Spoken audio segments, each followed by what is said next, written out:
Y hoy cada vez es más reconocido, afortunadamente, por diferentes organizaciones internacionales, que la nutrición debe ser parte, ¿no?, de los componentes del cuidado de la mujer, justo también durante esta etapa del embarazo. De hecho, les comparto esta posición de la Federación Internacional de Gineco y Obstetricia, en donde en sus recomendaciones justo para esta salud materna hay que pensar primero en nutrición.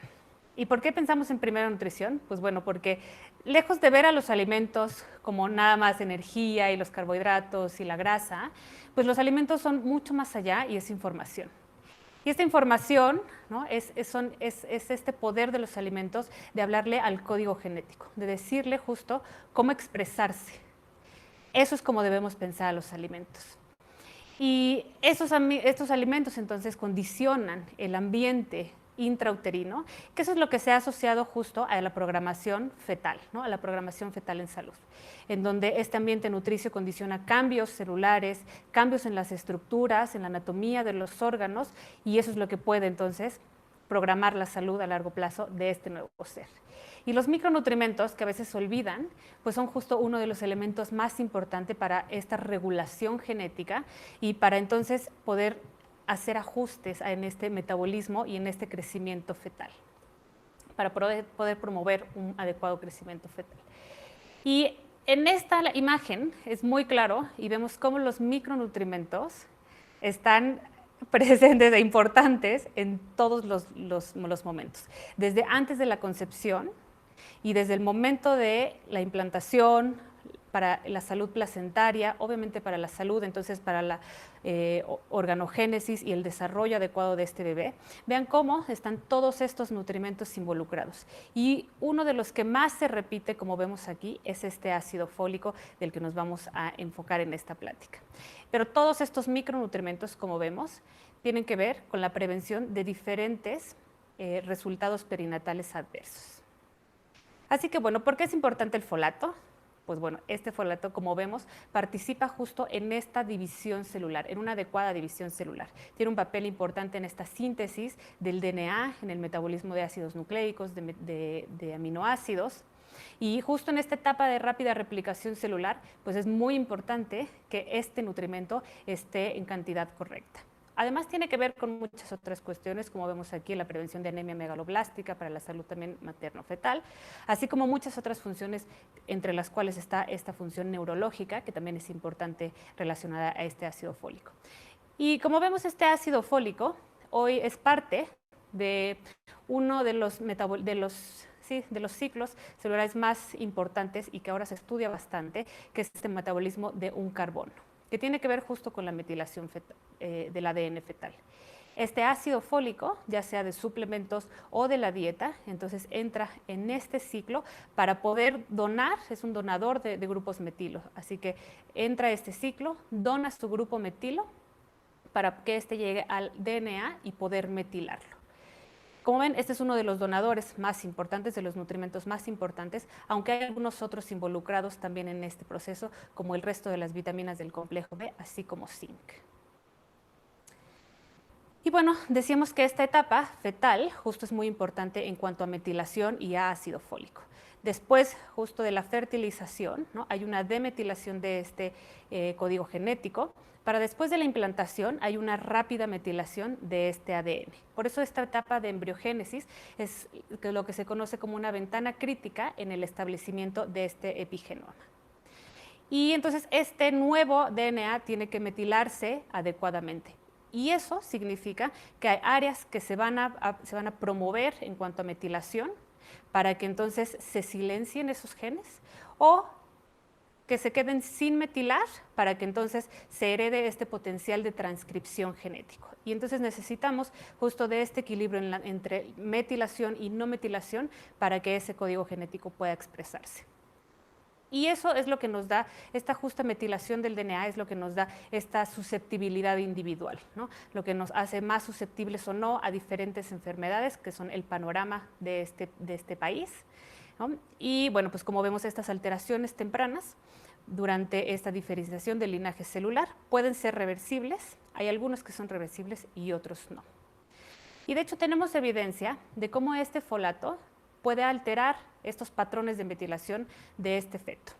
Desde la etapa, como veíamos, pregestacional, incluso durante el segundo o tercer trimestre, en esta corte en Bélgica de 114 parejas madre e hijo, vemos cómo el consumo de folato durante estas etapas afecta la metilación, por ejemplo, del gen de leptina, que sabemos que está relacionado con el control del apetito, de este gen IGF-2, que está relacionado con el crecimiento, de este gen RXRA, también relacionado con aspectos diferentes del metabolismo e incluso con enzimas que van a regular esta metilación del DNA, y esto se ha visto en infantes hasta los 6 meses. Pero también vemos cómo el consumo de folato durante el embarazo temprano puede llegar hasta los 5 o 6 años, en donde este bajo folato materno se asoció a un IMC ligeramente mayor en estos niños de edad escolar. Y entonces, como decíamos, este es otro diagrama que muestra cómo este folato entonces puede, a través de la metilación del DNA, inducir estos cambios en la expresión genética y alterar el fenotipo de este nuevo bebé. E incluso, una de las cosas que aquí resalto importante es cómo este ciclo tiene que reutilizar esta homocisteína, porque de otra forma se acumula esta homocisteína y eso es lo que se ha asociado a diferentes efectos cardiovasculares y, de hecho, durante el embarazo a diferentes complicaciones materno-fetales. Una de las primeras realidades que vamos a tocar aquí es que desafortunadamente el consumo de folato en mujeres mexicanas es bastante bajo. Este reporte es sobre el consumo de folato en mujeres adultas y vean cómo es de mucho más abajo de la recomendación que tenemos aquí para adulto, que es de 291 el consumo, cuando para adultos es de 400 e incluso es mucho mayor este requerimiento del embarazo, entre 600 y 750. Así que el 68.6% de las mujeres en edad reproductiva adultas en México se quedan por debajo del consumo en requerimiento de folato. Y es que la ENSANUD del 2012 nos dice cómo estas fuentes de folato desafortunadamente no son las más frecuentes en la dieta de los mexicanos. Hablamos de que este requerimiento de folato está aumentado durante el embarazo. Decíamos que por esta rápida replicación y división celular, además que están aumentadas las pérdidas urinarias durante esta etapa de folato. Y aunque sabemos que el folato no tiene toda la importancia en prevenir este defecto de cierre de tubo neural, ahora es posible que este folato, después del día 28, después de que se cierra este tubo neural, pueda tener otros efectos materno-fetales benéficos. Y vamos a ver un poco de cómo individualizar tal vez esta recomendación de folato, pero ¿cómo se evalúa este folato? No tenemos hasta ahora un punto de corte mundialmente aceptado. Lo que sí es que podemos evaluarlo ya sea en suero en plasma o incluso el folato eritrocitario. De acuerdo a la OMS, por ejemplo, se ha establecido que este folato eritrocitario menor a 227 es cuando puede aumentar este riesgo de anemia macrocítica. Y a partir de un nivel un poco más alto, de 340, cuando este nivel es menor, es cuando inicia el aumento de homocisteína. Pero de hecho, este folato eritrocitario, con una concentración mayor a 906 nanomoles, es cuando se ha visto que es cuando previene defectos de cierre de tubo neural, y esto es a nivel poblacional. Otro marcador importante que va a retomar importancia también a través de estas diferentes investigaciones nuevas es la homocisteína, como veíamos.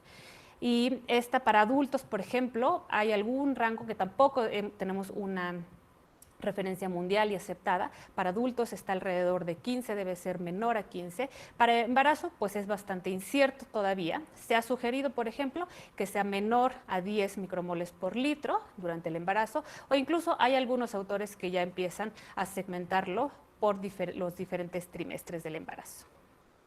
Y bueno, vamos a hablar de suplementación, ya que otra realidad es que la suplementación de ácido fólico es rutinaria y es obligatoria durante el embarazo. Se debe suplementar de forma diaria a las mujeres con 400 microgramos de ácido fólico de forma diaria, o si se prefiere una suplementación intermitente, puede hacerse de 2.800 microgramos al día. Bueno, esta de la semana, y si no, 400 microgramos al día en todas las mujeres embarazadas. Y esa es una recomendación que sí es mundialmente aceptada por diferentes organizaciones.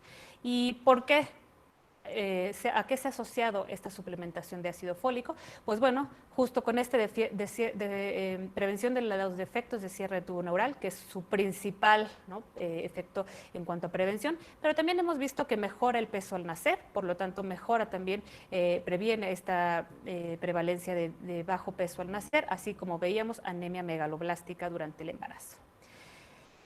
Y bueno, hablando de esta suplementación, una realidad también en cuanto al ácido fólico es que tenemos estas recomendaciones ahora por diferentes tipos de riesgo individual. Para todas las mujeres, entonces está entre 400 y 800 esta recomendación de ácido fólico todos los días, principalmente para el efecto de prevención de defectos de cierre de tubo neural. Pero ahora tenemos esta diferente segmentación por riesgos. Estas mujeres de riesgo moderado, que se definen como las mujeres o sus parejas con historia familiar en primero o segundo grado que hayan tenido defectos de cierre de tubo neural, o historia personal de otros defectos congénitos que también han sido sensibles a ácido fólico. También en este grupo de riesgo moderado están mujeres con diabetes tipo 2 o que toman algunos medicamentos que interfieren con el metabolismo de ácido fólico, como anticonvulsivos, metformina, por ejemplo, o que tengan algún problema de mala absorción gastrointestinal, como en el caso de cirugía bariátrica, enfermedad celíaca, etc. Para estas mujeres de riesgo moderado, la recomendación es de hasta 1 miligramo de ácido fólico desde 3 meses antes del embarazo hasta las primeras 12 semanas y posterior a esto, continuar la suplementación de entre 400 y hasta 1 miligramo al día hasta 4 o 6 semanas postparto o lo que dure la lactancia. Para aquellas mujeres clasificadas en el alto riesgo, que son mujeres que personalmente ya han tenido antecedentes de defectos de cierre del tubo neural o sus parejas, la suplementación se recomienda hasta con 4 miligramos de ácido fólico 3 meses antes del embarazo hasta las primeras 12 semanas y posterior a eso continuar la suplementación de entre 400 microgramos hasta 1 miligramo desde las 12 semanas hasta 4 o 6 semanas postparto o lo que dure la lactancia. Y esto debe ser en el hombre y también en la mujer. Otra realidad que tenemos es que el metabolismo de ácido fólico y la suplementación, por ende, responde a cuestiones individuales. Una de ellas es la genética.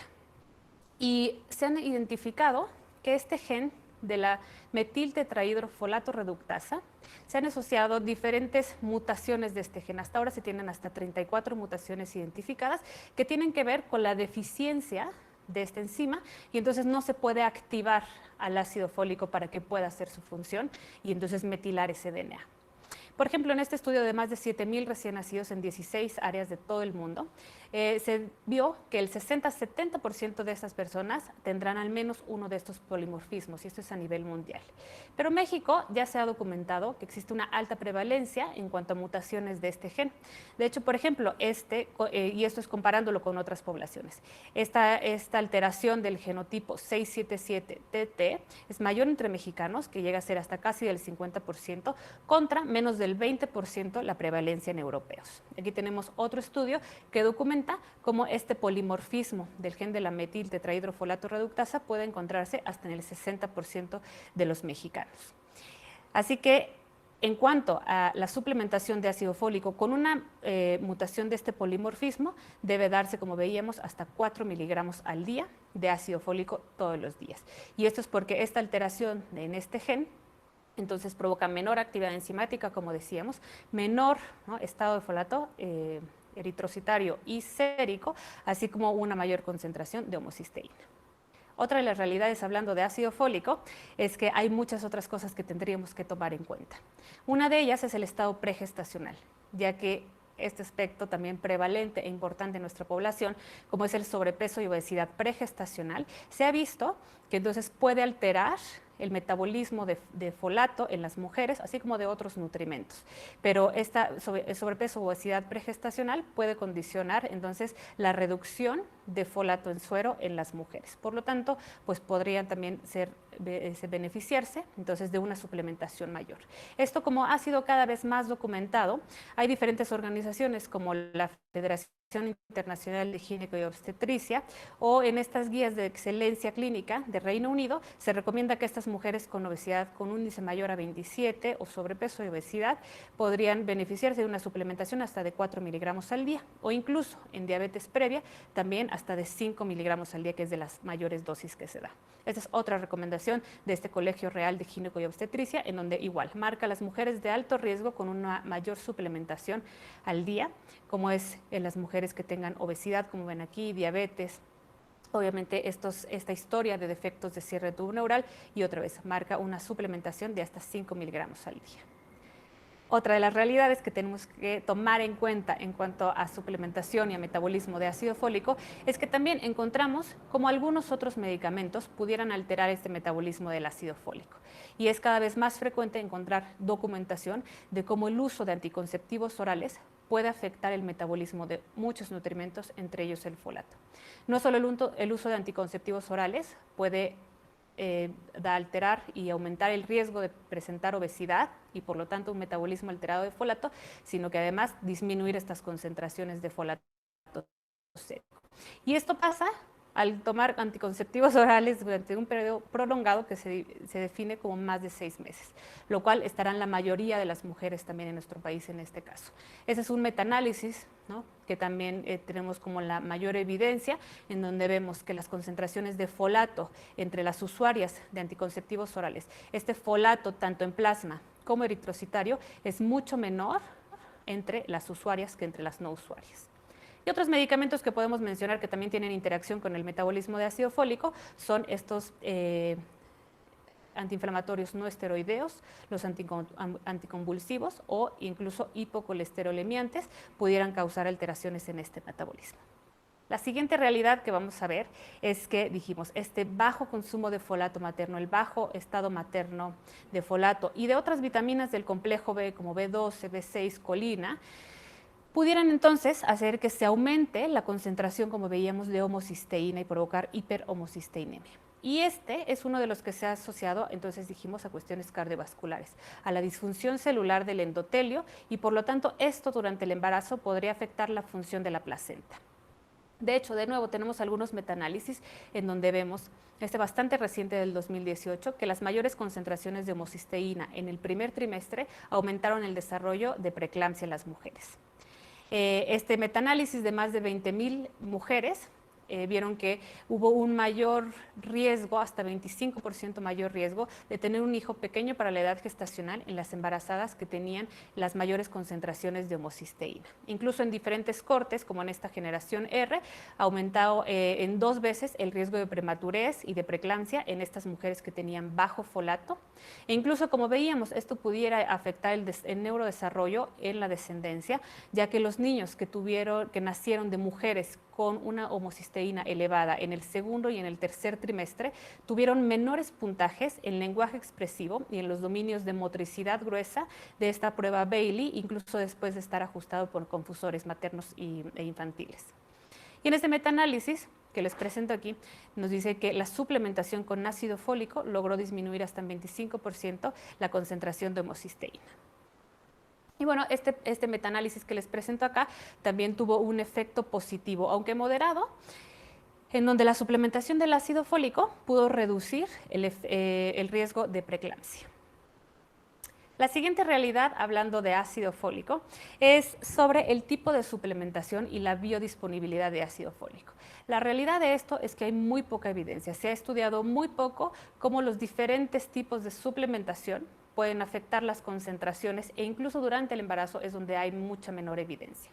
Esta revisión sistemática que les presento incluyó 23 estudios, 19 se hicieron en humanos y 4 modelos animales. De hecho, uno de estos estudios se incluyó un estudio en embarazo y dos estudios se incluyeron individuos con mutaciones de este gen de la metiltetrahidrofolato reductasa, como veíamos que es algo importante de tomar en cuenta. El tipo más frecuente de suplementación que se evaluó fue ácido fólico en 15 de estos estudios, aunque en 8 de ellos se evaluó la comparación con la 5-metiltetrahidrofolato en esta forma metilada, que en teoría es la forma activa. Y como resultado principal evaluaron justo las concentraciones de folato plasmático o sérico en 17 de estos estudios, 2 evaluaron en orina, 5 evaluaron en folato en eritrocitos y 5 de ellos lo hicieron en homocisteína. Un poco para ver, ¿no?, estos diferentes estudios. Por ejemplo, los 2 estudios que incluyeron mutaciones del gen de la metiltetrahidrofolato vieron que había una biodisponibilidad similar entre estos diferentes derivados del folato. Y en el estudio de este primero que les presento aquí de Melse, de 180 pacientes, fue un ensayo aleatorizado, doble ciego y controlado con placebo, duró 12 semanas. Estudiaron primero 2 polimorfismos, 161 personas con el genotipo CC y 19 con el genotipo CT. Encontraron que la biodisponibilidad de este ácido fólico, por ejemplo, de alimentos contra suplemento, no difirió significativamente entre los genotipos. No hubo diferencia en ese sentido. Este otro estudio, con 40 participantes, fue un ensayo cuasi experimental. Estudiaron 20 personas con este polimorfismo salvaje y 20 homocígotos para este gen de la 677CT. Y aquí vieron que estas 5, en la forma activada del ácido fólico, la forma metilada, mostró una eficacia similar en la reducción de homocisteína como la suplementación más común de ácido fólico. Ha habido varias preguntas, por ejemplo, a veces del ácido folínico. Este estudio que les presento aquí comparó el efecto del ácido folínico contra el ácido fólico, contra la forma metilada, y encontraron que la absorción intestinal fue similar, algunas diferencias sí en la excreción de ácido fólico, pero realmente el ácido fólico encontraron en este estudio que fue el que pareció algo más biodisponible. El estudio de embarazo desafortunadamente no comparó formas de ácido fólico, sino la absorción o la biodisponibilidad en pastillas contra polvo, que no encontraron diferencia. Y bueno, un poco la conclusión de esta revisión sistemática es que a pesar de que esta forma metilada es la más biodisponible, definitivamente no encontraron diferencias significativas entre las concentraciones de folato en cuanto a los diferentes tipos de suplementación. Así que la realidad de los tipos de suplementación durante el embarazo es que hacen falta muchos más estudios sobre cuál es la forma más adecuada de suplementar, especialmente en el embarazo.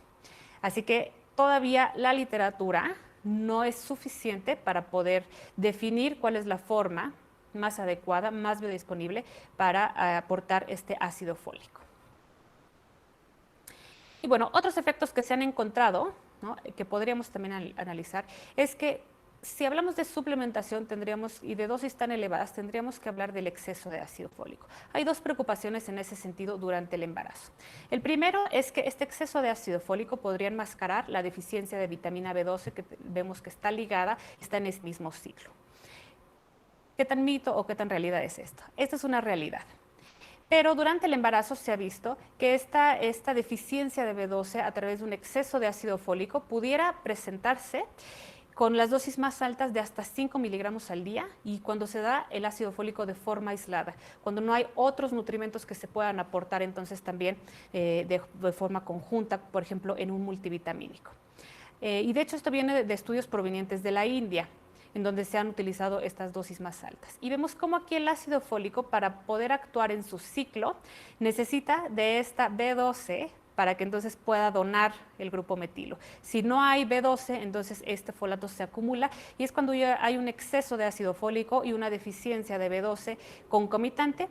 Y esto, por ejemplo, en estos estudios de la India que les decía, puede aumentar, por ejemplo, la incidencia de resistencia a la insulina durante el embarazo y en etapas posteriores, y es cuando más aumenta esta incidencia, por ejemplo, de diabetes gestacional. E incluso en los niños también puede haber repercusiones en donde los hijos de estas madres con una combinación de alto folato y baja B12 son los que presentaron mayor riesgo de resistencia a la insulina y de mayor adiposidad. La otra preocupación sobre el exceso de ácido fólico es sobre este riesgo de aborto espontáneo o incluso un aumento en la ocurrencia de embarazos múltiples. Esto realmente podríamos considerarlo que no es algo real, ya que viene de estudios que tienen diferentes deficiencias metodológicas. Por lo tanto, para este no hay tanta evidencia. De hecho, podríamos ver ahora como evidencia más fuerte, incluso de esta revisión sistemática que les presento del grupo Cochrane, en el 2016, encontró cómo el ácido fólico no hay evidencia de cómo pudiera aumentar el riesgo de pérdidas fetales, de abortos espontáneos, de muertes fetales o malformaciones. E incluso el ácido fólico ahora se ha asociado más bien con la prevención de estos abortos espontáneos como algo positivo, como veíamos en la salud materno-fetal. Así que bueno, para concluir, podremos decir que este ácido fólico es uno de los nutrimentos más importantes durante el embarazo para esta salud del binomio de la mamá y del bebé. Es importante este ácido fólico como parte de la metilación de este DNA, ¿no? Como parte de estos mecanismos epigenéticos que programan la salud a largo plazo, veíamos de la mamá, pero también de ese bebé. Este ácido fólico es importante en la prevención de complicaciones maternas, como preeclampsia, que vemos que ahora está bastante más asociado, de anemia megaloblástica, que sabemos que también está involucrado el ácido fólico. Otra de las realidades, sabemos que el consumo de ácido fólico es bastante bajo en la población mexicana, que tenemos una alta prevalencia como población mexicana de estos polimorfismos del gen de la metiltetrahidrofolato reductasa, que es la que activa el ácido fólico para poder actuar en su ciclo, y que es necesaria una suplementación durante el embarazo. ¿Cuál es la dosis más adecuada? Definitivamente debería ser individualizada respecto a las características de cada mujer. Y bueno, además de la suplementación, pues siempre será importante resaltar que esto debería de ir acompañado de una dieta y de un estilo de vida saludable. Así que pues les agradezco su atención. Eso es todo. Muchas gracias.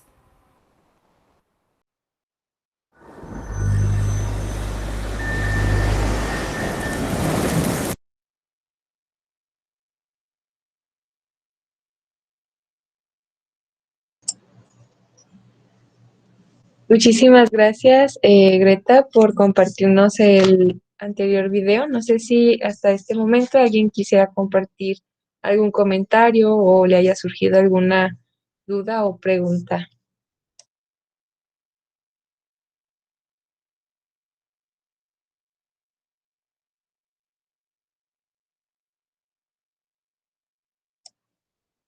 Bueno, pues si no hay ningún comentario, damos por terminada la sesión del día de hoy. Agradecemos la presencia de todos los que se han dado la tarea de participar en este día. Les recordamos que las sesiones se realizan todos los martes y miércoles a la 1 de la tarde y pues estar al pendiente de toda la programación. Muchísimas gracias y gracias a Greta que nos ha permitido compartirnos este video con todos nosotros. Gracias. Muchas gracias y gracias por permitirme este espacio para presentarles un poco acerca de Nestlé y pues ya próximamente estaré compartiéndoles otros videos. Que tengan muy bonita tarde. Igualmente, gracias. Mucho gusto.